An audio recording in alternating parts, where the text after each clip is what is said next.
From parking lot executions to international manhunts that cross continents, some kills took 30 seconds of planning, others required Dexter to confront the darkest truths about his own existence and everything Harry taught him. This is the ranking of Dexter's kills by pure insanity and complexity, starting from the most basic and building to the absolutely unhinged. Starting with level 1, the boxing ring setup. Benito Gomez represented the purest form of Dexter's methodology: simple research, clean capture, efficient kill. Gomez was a former boxer who beat 2 people to death with his bare fist. His first victim was his girlfriend, beaten so badly that dental records were needed for identification.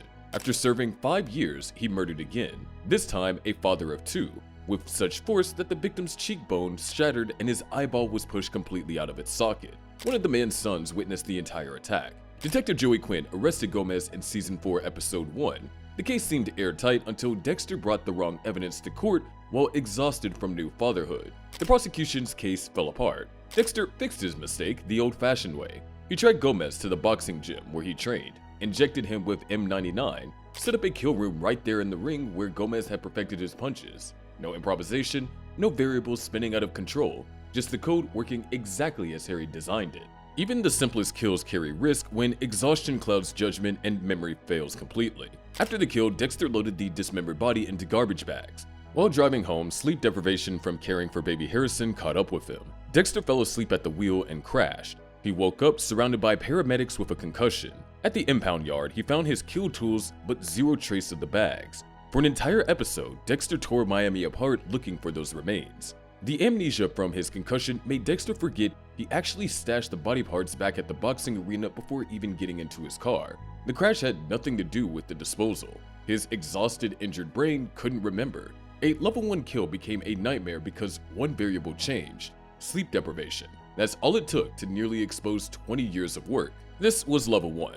The kill itself was paint by numbers: inject, kill, dismember. This was Dexter operating on autopilot, which ironically became the problem. But even if autopilot kills create consequences, what happens when Dexter stops hunting strangers and starts hunting the man who murdered his mother?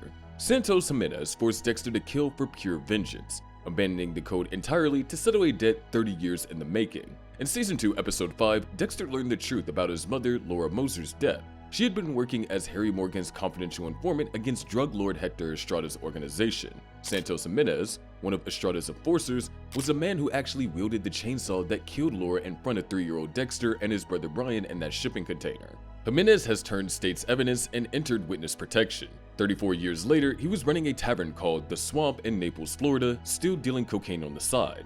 This kill violated everything Harry taught. Jimenez had already paid for his crimes through the legal system. He wasn't actively killing. Dexter stalked him purely for revenge. After confronting Jimenez at the bar and beating him, Dexter left. Then, Jimenez tried to ambush Dexter in a bowling alley parking lot with a knife. Lila West had given Jimenez's Dexter's location. Dexter's bowling teammates intervened and Jimenez escaped. Dexter hunted Jimenez to a remote cabin and killed him with a chainsaw, the same weapon Jimenez used to murder Laura Moser. In Season 2, Episode 8, Dexter tracked Jimenez to his cabin in the Everglades. He lured Jimenez outside by turning on music in his truck. When Jimenez investigated, Dexter injected him with M99. Inside the cabin, Dexter strapped Jimenez to a table and duct taped his mouth shut. Then he fired up a chainsaw and killed him the exact same way Jimenez had killed his mother. This wasn't justice. Call it what it was: symmetry, pure revenge. Dexter couldn't resist the poetic brutality of using Jimenez's own method against him. The chainsaw made it personal, made it revenge. Harry would have been horrified, but Dexter needed this kill to process his trauma. Later, Dexter discovered the note in Jimenez's wallet showing Lila had betrayed him, leading to their eventual confrontation. This was level 2. More complex than Gomez because it required Dexter to consciously violate the code. The execution was brutal and emotionally driven. This was the moment that Dexter proved that he could kill for reasons beyond Harry's rules when his past demanded it.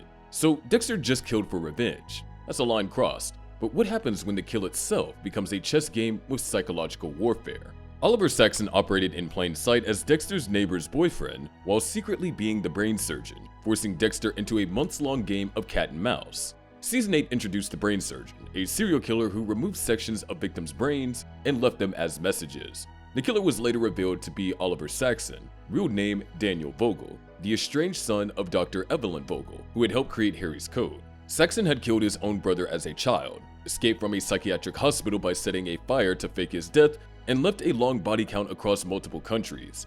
In Miami, he killed Dexter's neighbor, Cassie Jolinstone, by bludgeoning her with a statue. He killed Dexter's prodigy, Zach Hamilton, by cutting open the back of his skull with a bone saw while Zach was still alive. Saxon dated Cassie specifically to get close to Dexter.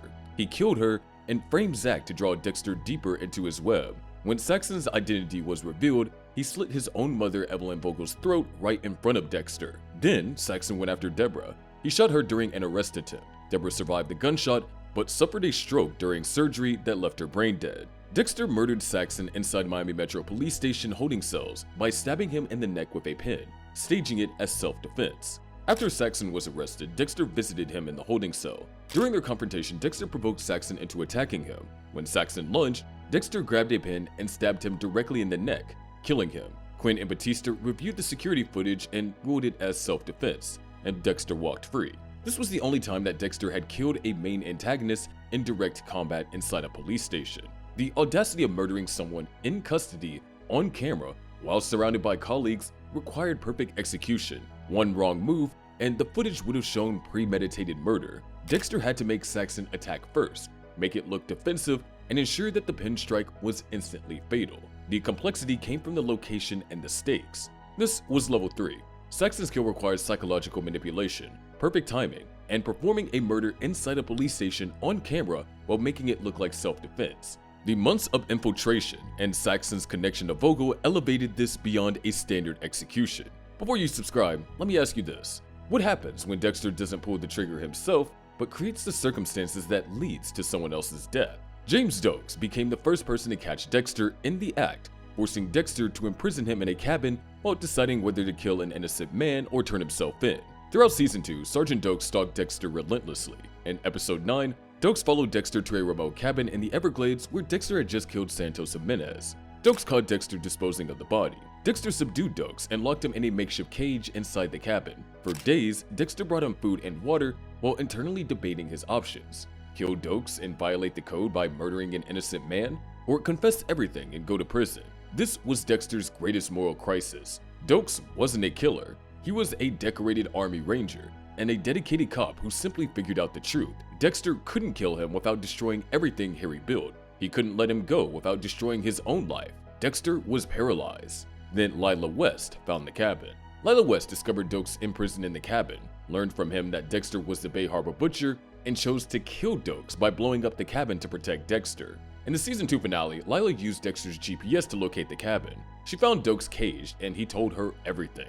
Lila, convinced Dexter was her soulmate, decided to help him. She turned on the gas stove, opened the propane tank valve, and locked Dokes inside. Dokes nearly freed himself but couldn't escape before the cabin exploded. His charred remains were found alongside Santos Jimenez's dismembered body. The FBI concluded that Dokes was the Bay Harbor Butcher who committed suicide to avoid capture. Lila solved Dexter's problem by making the decision for him. She murdered Dokes, framed him as the Butcher, and gave Dexter his freedom. Dexter later realized what happened when he found his GPS system in the cabin wreckage. This kill's complexity came from the moral weight. Dokes died because Dexter imprisoned him. Lila killed him, but Dexter created the circumstances. The case closed. Dokes was posthumously blamed for the Bay Harbor Butcher murders. His funeral was nearly empty, and Dexter had to live knowing that an innocent man died in his place. This was level 4. Dexter didn't execute this one, but his inaction caused it. The moral complexity of letting an innocent man die to protect his secret elevated this beyond any clean kill. Dokes' death shaped the entire series moving forward. One innocent man died. Now, imagine what happens when Dexter faces a killer who literally constructed a death maze and forces Dexter to run for his life. Ray Speltzer was the only killer who genuinely terrified Dexter by trapping him in a homemade maze and hunting him while wearing a bullhorn helmet. In Season 7, Speltzer was a paroled killer who had beaten 2 women to death. He constructed elaborate mazes inside foreclosed homes and stalked his victims through them while dressed as a minotaur. In Episode 3, Dexter tried to gather evidence on Speltzer, but the case fell apart. Speltzer walked free. That night, he killed Melanie Garrett in his maze. Deborah broke into the house and found Speltzer in full costume. He knocked her unconscious. Dexter arrived and saved Deborah, but Speltzer escaped. In Episode 4, Dexter broke into Speltzer's RV to plant evidence. Speltzer ambushed him. They fought, and despite Dexter's jiu-jitsu training, Speltzer's raw strength overpowered him. Speltzer knocked Dexter unconscious with a nearby object. When Dexter woke up, He was trapped in Speltzer's death mage. A message on the wall read, "Run." This was the first time that Dexter actually felt fear. Dexter escaped Speltzer's maze by going up instead of down, then hunted Speltzer to a cemetery and killed him in a crematorium. Speltzer's maze was designed to funnel victims downward into worse traps. Dexter realized this and climbed up and out through a window instead. He escaped before Speltzer could catch him. Later, Dexter stalked Speltzer to a mausoleum, where he kept his victims' belongings. Dexter sedated him at the cemetery, transported him to a crematorium, and set up a kill table. After the ritual, Dexter cremated Speltzer's body along with his entire box of blood slides. This kill ranks high because Dexter genuinely didn't know if he'd survive. Speltzer was physically stronger, had home field advantage, and had Dexter completely vulnerable. The psychological terror of waking up in that maze, knowing a killer was hunting you, made this one of Dexter's most dangerous encounters. Even after escaping, Dexter had to hunt Speltzer down with revenge driving him. This was level 5. Speltzer is the only antagonist who made Dexter run in fear. The physical confrontation in the RV, waking up trapped in the maze, and the creeping dread of being hunted elevated this kill through pure survival horror. Complexity came from Dexter being the prey before becoming the predator again. If you're enjoying this breakdown so far, make sure you hit that subscribe button and turn on notifications, because we're moving into territory where Dexter's kills start reshaping his entire existence. Arthur Mitchell was one of the most prolific serial killers in TV history, killing across dozens of cities for 3 decades while hiding in plain sight as a devoted family man and church deacon. Season 4 introduced Arthur Mitchell, the Trinity killer. FBI agent Frank Lundy had tracked him for years. Arthur's kill cycle consisted of 4 murders. First, he kidnapped a 10-year-old boy, dressed him in pajamas, and made him play with trains, then bury him alive in wet cement at a 4 walls, 1 heart construction site. Second, he sliced a young woman's femoral artery in a bathtub. Third, he'd force a mother of 2 to jump to her death from a building. Fourth, he'd bludgeon a father of 2 with a framing hammer. Each murder represented a member of Arthur's family who died when he was 10. Dexter infiltrated Arthur's life using the alias Kyle Butler. He attended Arthur's church, helped build houses, even spent Thanksgiving with Arthur's family. Dexter admired how Arthur balanced his double life. Then Dexter saw the truth. Behind closed doors, Arthur terrorized his wife Sally and abused his children Rebecca and Jonah. Arthur was a monster wearing a mask of righteousness. Dexter killed Arthur with a framing hammer in a kidnapping room, but Arthur had already murdered Rita before Dexter could stop him. In the season 4 finale, Dexter tracked Arthur to a house where he was holding a kidnapped boy. Dexter saved the child and confronted Arthur. Arthur told Dexter that they were the same, said, "It's already over," predicting that Dexter would end up just like him. Dexter bludgeoned Arthur to death with a framing hammer, the same weapon that Arthur used on his victims. When Dexter arrived home, he found Rita dead in the bathtub with her femoral artery sliced. Baby Harrison was sitting in her blood. Arthur had killed Rita before Dexter killed him. This kill shattered Dexter's world. He spent months studying Arthur to learn how to balance family and killing.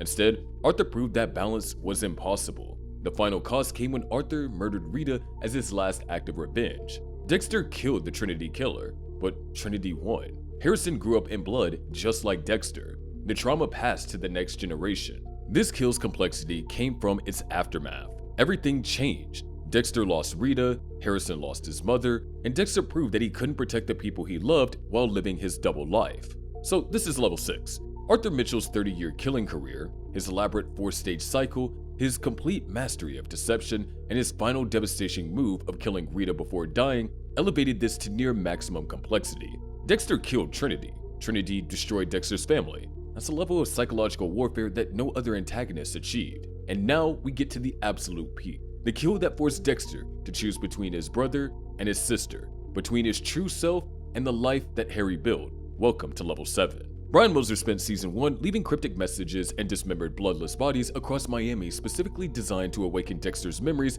of their shared trauma. The ice truck killer murdered prostitutes, drained their blood, dismembered their bodies, and left them in public locations. He sent Dexter a severed head in the mail, left a dismembered doll in Dexter's freezer, created a crime scene using mannequins arranged exactly like the Morgan's family photo. Every clue was tailored for Dexter. In the season 1 finale, the kidnapper kidnapped Deborah. Dexter followed the trail to their childhood home. The killer removed his mask. Rudy Cooper, Deborah's boyfriend, real name Brian Moser, Dexter's biological brother. Brian witnessed Laura Moser's murder alongside Dexter in that shipping container, but Harry only adopted Dexter. Brian was sent to a psychiatric hospital. He grew up alone, developing the same psychopathic urges without any code to control them. Brian became a killer who murdered indiscriminately. When he was released at age 21, he tracked down his brother, dated Deborah to get close, left clues to jog Dexter's memory, all to reunite and kill together. Brian kidnapped Deborah and gave Dexter an ultimatum: kill Deborah and embrace his true nature,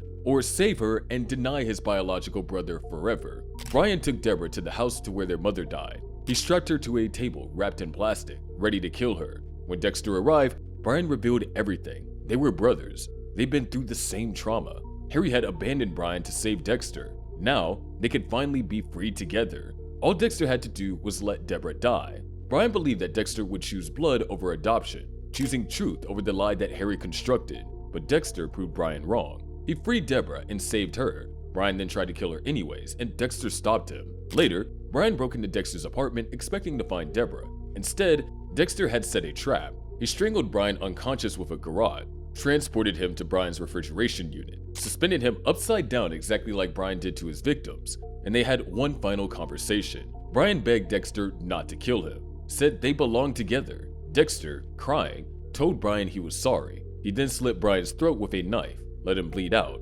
staged it as a suicide, and walked away from his last living blood relative. This is the most complex kill in Dexter's history, less about planning or technique, more about what it represented. Dexter had to murder his own brother to protect his sister, who wasn't related by blood. He had to choose Harry's code over his true nature, had to kill the only person who completely understood what he'd been through. Brian was Dexter without the code. Killing him was killing part of himself. That emotional complexity, that impossible choice, that permanent severing of his past, makes this the apex of Dexter's kills. Level 7, the brother's betrayal. Dexter's kills range from textbook demonstrations of the code to complete chaos that violated every rule that Harry ever taught.